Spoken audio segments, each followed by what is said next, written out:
We want to have a look at the garden before the fall of man.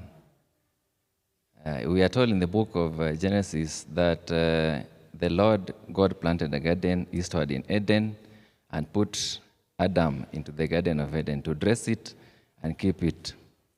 So the original ecological contract that we have in the Garden of Eden, God was the tiller.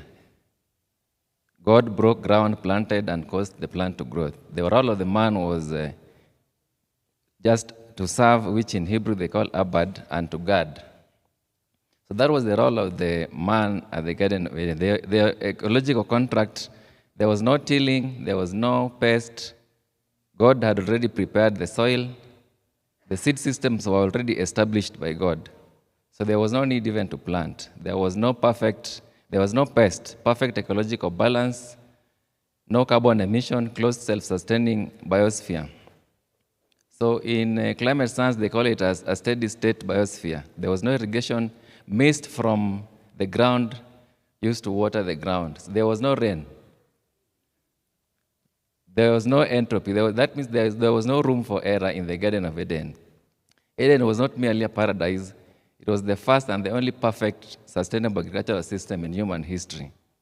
So after the fall of man, now introduced the very first environmental catastrophe, which had 6 ecological consequences. Soil was cast, soil which now used to store carbon. Soil is the largest terrestrial carbon store. It stores about 2,500 gigatons of carbon. So when soil was cast, now it became the main source of carbon emission, which now introduced the climate crisis that we have today. So God also said, thorns and thistles shall it bring up to thee. So there was ecosystem dysfunction. So now we have weeds that compete with the food crops in terms of nutrient and water and light. So statistics shows that we lose close to $32 billion annually to agricultural productivity loss due to weed and other things that came as a result of this curse. Then number 3 is number 3 was from dressing to tilling. This is the pivotal shift. In the Eden before the fall, there was no tilling. God himself had established the system, and man was just to tend, abad, and to shama, to take care of what already God had planted. So the tilling actually is the main source now of the carbon that we see today, because the more you disturb the soil, the more you emit carbon. So death entered. As a result of the fall of man, death entered. So death also introduced biological decay and decomposition. That now leads even to emission of things like methane, which is also a greenhouse gas. So the first clothing, actually after now the sin, God now, we see a situation where now God went to the extent of now killing an animal now again to dress the man that was already fallen. So the first required animal death creates a new need-based extraction pathway to address a need that was not there before the fall. So another thing was the first agricultural conflict arose as a result of the fall of man. Abel was a keeper. Abel used to take care of animal God creatures. Then Cain now was a tiller. Cain was involved in agricultural productivity, forcing the land that already was cursed to produce. So when Cain killed Abel, the curse even deepened. Because now God said, ground which opened its mouth to receive your brother, blood from your hand, when you work the ground, it will no longer yield its crop for you. You'll be a restless wanderer on the earth. So what Cain did, instead of repenting, Cain abandoned agriculture altogether and went and started building a city. So we realized the first human concentration in an ecosystem that now led to climate change that we are experiencing. So from Eden to farm, to conflict, to city, to industry, then to climate crisis. So the last one before the rain, the year is 2349 BC. The longest man who ever lived, Methuselah, died. The name was prophetically given by the father Enoch, meaning when he dies, I will send. So when Methuselah died, it was like a ticking time for the flood. Before the flood, remember, It had not ever rained. Before the flood, it had never rained. The system was closed. It was not, the irrigation system was missed from the ground that used to irrigate. So God had not caused rain to fall on the earth. It was a steady state biosphere, warm, uniform climate, no storms, no season. There was no winter, there was no summer. So extraction, tilling, burning, and depletion. Over 1,600 years from Eden, people were tilling, disturbing the soil, which now led to ecological corruption recorded in Genesis 11 up to 12. All flesh had corrupted its way upon the earth. So God decided he was going to do something he had never done. He was going to destroy the earth. So he opened the fountains of the great deep, broke up, and windows of heaven opened. Deep waters erupted, canopy collapsed. The canopy that used to keep the earth on the steady state atmosphere collapsed, and rain began. The first time on the planet Earth when it rained was at the time of flood. So biomass were buried, forest, animal ecosystem were buried kilometers down. The post-flood climate rewired, seasons were introduced. Noah stepped off the ark into the world he didn't recognize after the flood. Everything he knew about food production, the pre-flood methods, pre-flood soil conditions had gone. So Noah was like a startup entrepreneur, getting into a world where it's totally new. So how did he respond? Now, the post-flood climate system God established to sustain agriculture. Remember, now the steady state was gone. Now God had to devise a system to manage to give the humanity a chance again to practice agriculture. So God engineered AMOC. AMOC is Atlantic Meridional Overturning Circulation. It is the conveyor belt that transmits heat from southern hemisphere to the northern hemisphere. Without AMOC, some part of Europe would not be habitable. So this is it's a conveyor belt. If you see the way it moves, from the tropics, it picks water that is a little bit hotter. It moves it to the northern hemisphere. It transports heat. Now, when the water gets into the northern part, it gets colder, then sinks. The colder water is dense, so it comes back again to pick heat. So it redistributes the heat. It estimated that it moves about 1.25 petawatts of heat, about the output of 1 million nuclear power plant. Warm water move to Western Europe beyond its. Without this AMOC, some parts of Europe would not be habitable. So it regulates rainfall patterns across Africa, the Americas, and Asia, influences monsoon that support billions of people and farming system. It recycles ocean nutrients that sustain marine ecosystem. It also shifts the intertropical convergence zone and determines where tropical rains fall. So when AMOC collapse, or when it weakens, the consequences are not regional, they are catastrophic. This is the system that God devised after the flood. Remember, during the flood, there were no seasons, there was no rain, so we didn't need AMOC to regulate the climate. This is a step-gap measure that God produced now to make agriculture possible. So after this, now God made the most important agriculture policy statement in human history was made in the book of Genesis 8:22. And God told Noah that as long as the earth endures, seed time and harvest, cold and heat, summer and winter, day and night will never cease. So now God gives another promise about agriculture. And he gives Noah a mandate now to plant. Because now seed time and harvest time, cold and heat, now these again reintroduced season. Remember, we didn't have season before the fall. It was steady state, uniform, all over the world. So Genesis 8:22 guarantees the framework within which farming can occur, but the quality of outcome depends on human stewardship, innovation, and responsible land management. The first thing Noah did after the flood was farm. He did not build a palace. He did not establish a government. He had the chance. He did not even write a constitution. He went to the farm. So God called Abraham out of the Mesopotamia.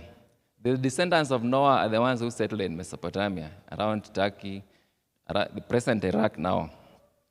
This is where the agricultural civilization now started. And we could see now the template of Mesopotamia going global. The same, these are the descendants of Noah, clearing the land, you release more carbon, till the soil, you release more carbon, irrigate, you deplete water, and salinize, you expand, and repeat at scale. So once the environment collapses, you migrate.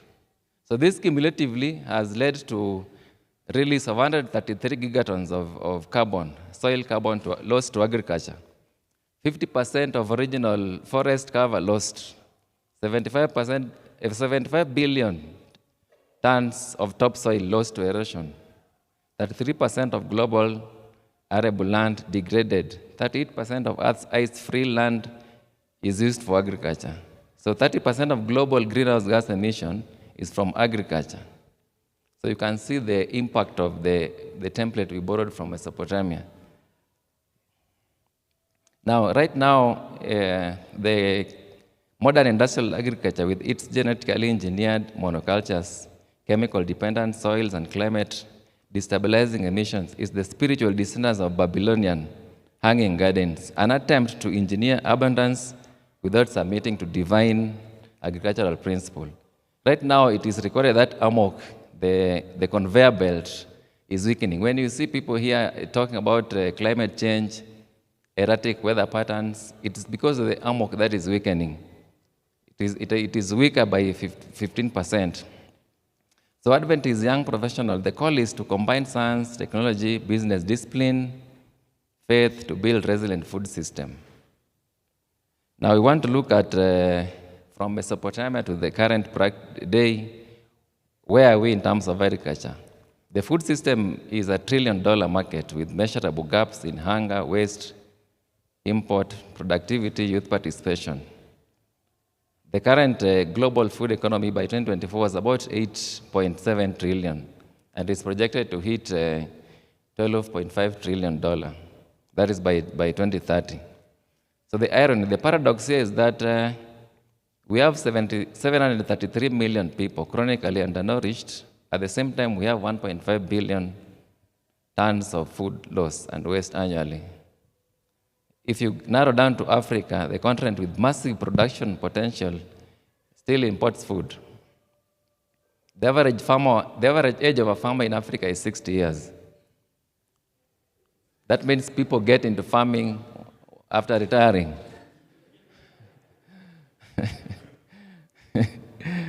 Yeah, if you bring it down home in Kenya, the average age of a farmer is 61 years. It's even slightly higher than Africa. So what we are encouraging young people is to consider agriculture and agripreneurship, because there's a lot of opportunities in this area. 39% of youth are unemployed, but if you look at only 10% of Kenyan youth are interested in agriculture as a career. The opportunity must be reframed through money, technology, and purpose. Yeah, so one of the major crises that we have currently, which even the panel discussion highlighted, is the declining nutrient density. Some 50 years ago, our grandparents could, whatever we get by consuming 4 apples, our grandparents could just consume 1 apple, and they could get the minerals we get from 3 apples now. So there's a study that has conducted at the University of Texas, and the average decline of nutrient from fruits and vegetables, it is tremendous. And the main reason as to why this is happening is because of we have involved in developing varieties of this seed development that focuses on certain traits which are not promoting nutrients in these fruits. Like if you take if you look at an apple, you find an apple which is big, but the nutrient is not there. So either they focus on water or the color or the size. At the end of the day, you eat a very big apple, but the nutrient is, you have to eat like 3 of them to get what our grandparents used to do. Now, the soil depletion is also a key contribution to this phenomenon. Industrial farming mines soil, NPK fertilizer replaces only 3. If you walk into an agrovet to buy NPK fertilizer, you only get 3 minerals, which is now the nitrogen, phosphorus, and potassium. But plants require like over 40. So this is why now we are advocating for practices which are like organic, which now regenerates the health of the soil.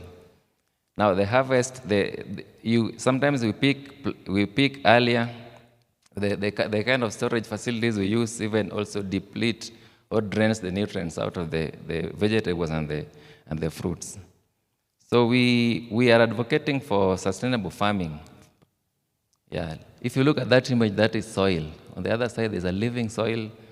This one is severely degraded. Soil has health. Soil has both biological health, physical, and chemistry. Biology is what gives soil health. The moment you put a lot of synthetic input, you kill the soil. The only way we can regenerate soil is to use organic amendments. The organic amendments will take life back to the soil. So when soil is alive, now even the plant that is drawing life from the soil will be nutrient dense. So the stewardship toolkit that we advocate is minimum tillage.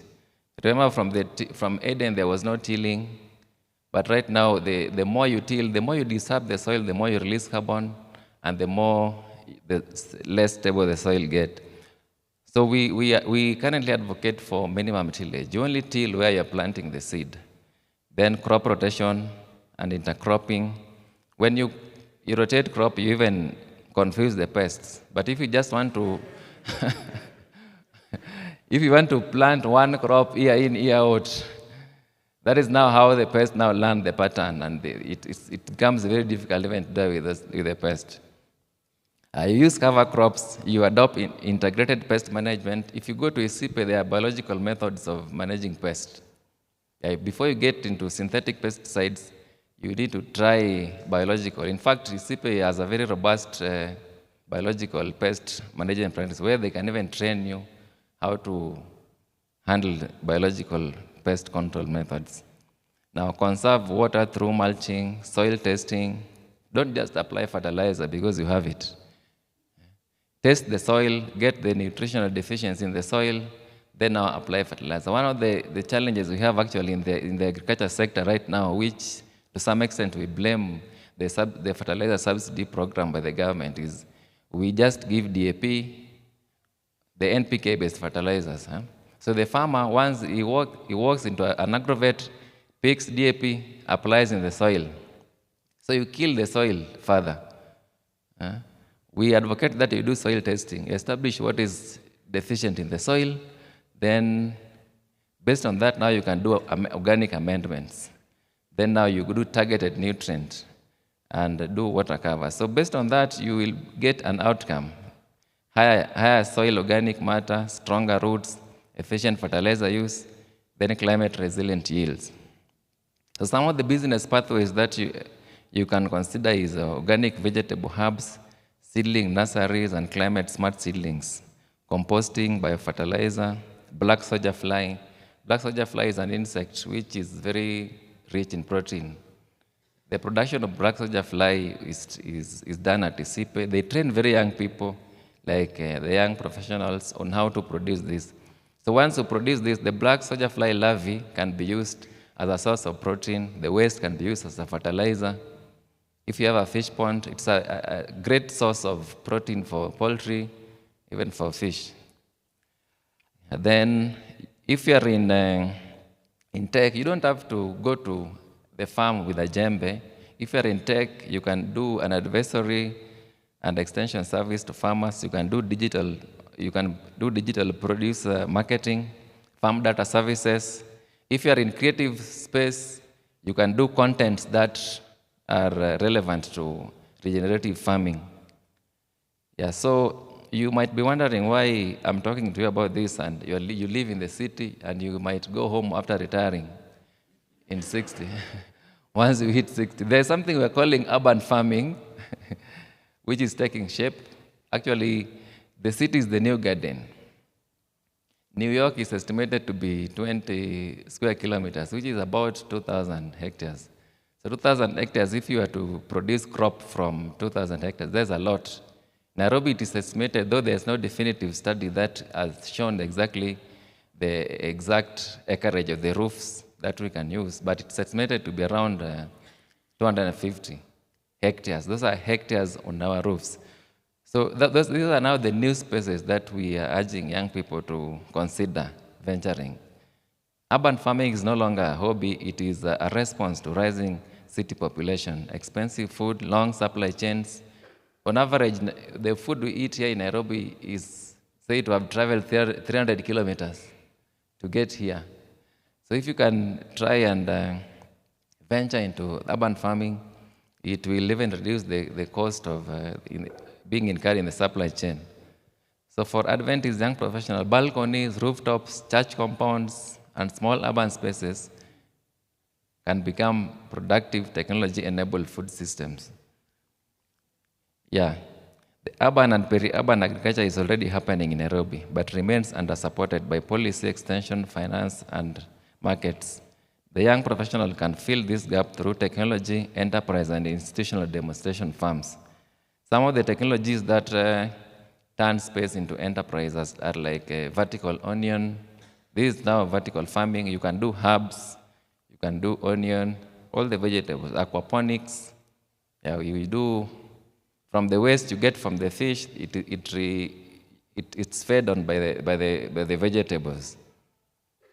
There's container, sack gardens. You put soil in sack, then plant in your balcony, and you'll be able to produce food that you can consume. There is hydroponic. So all these are value chains and opportunities that are already tested. They are working. These value streams are working for different people, and it can still work for you people.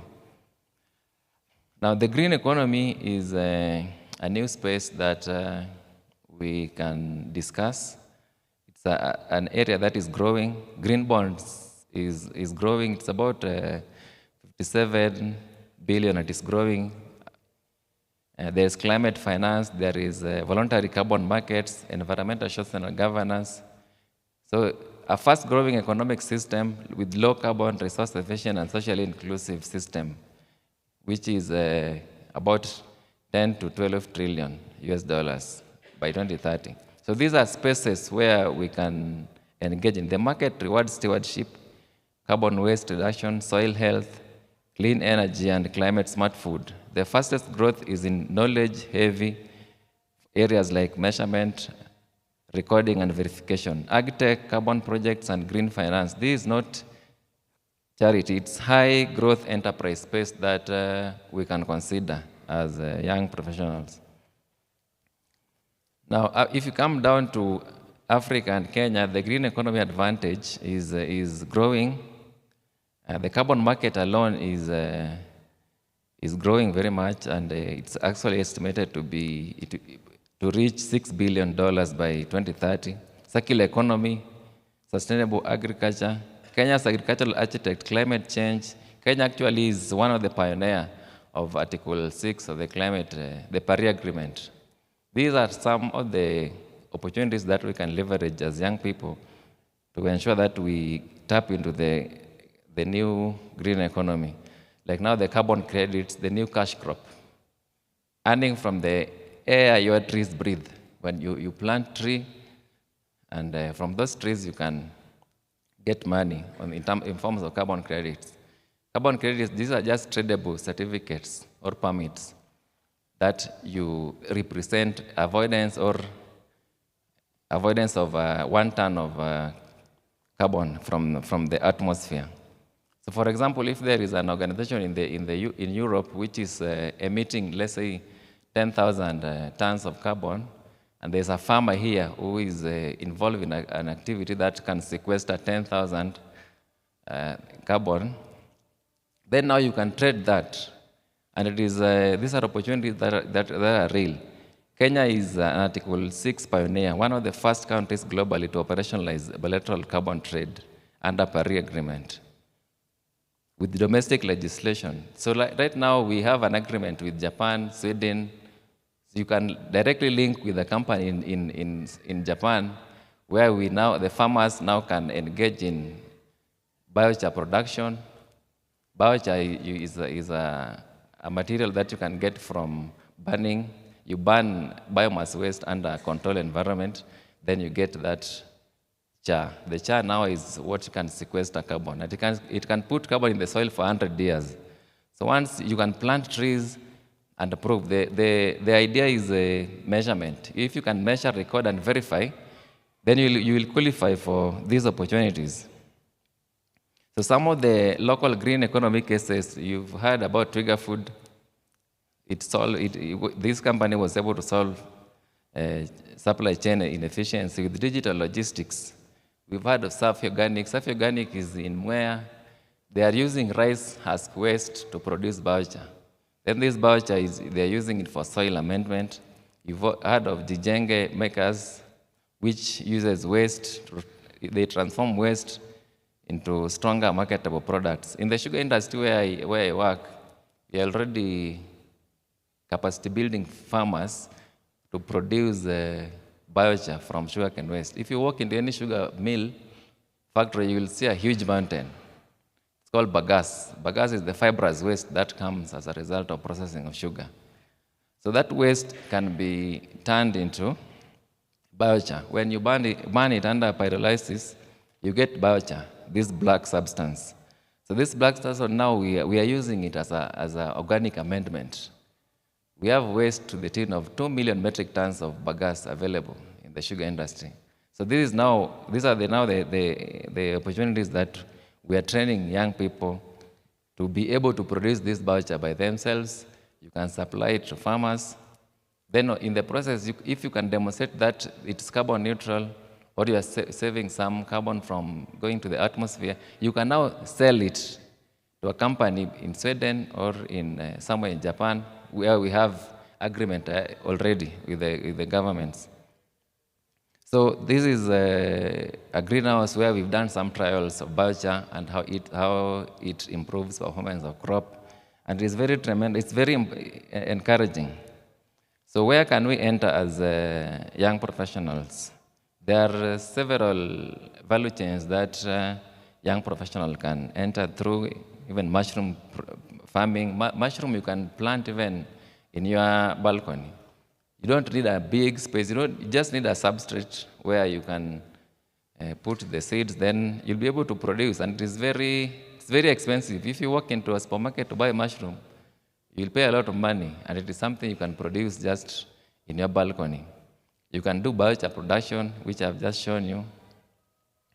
You can utilize some technologies. If you are in engineering, you can do improved cook stoves, which can save emission of CO2. The black soldier fly farming. Training is available for, if you want to get into black soldier farming, you go to ISIPE, they register you. Then they train you, they even give you seed capital for starting.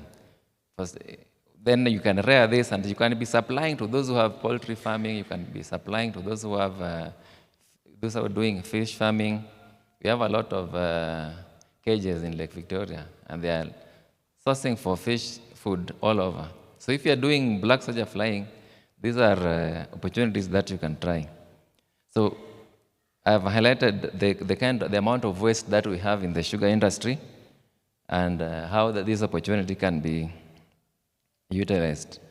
So funding opportunities and how to become fundable. Money follows discipline, records, and credible models.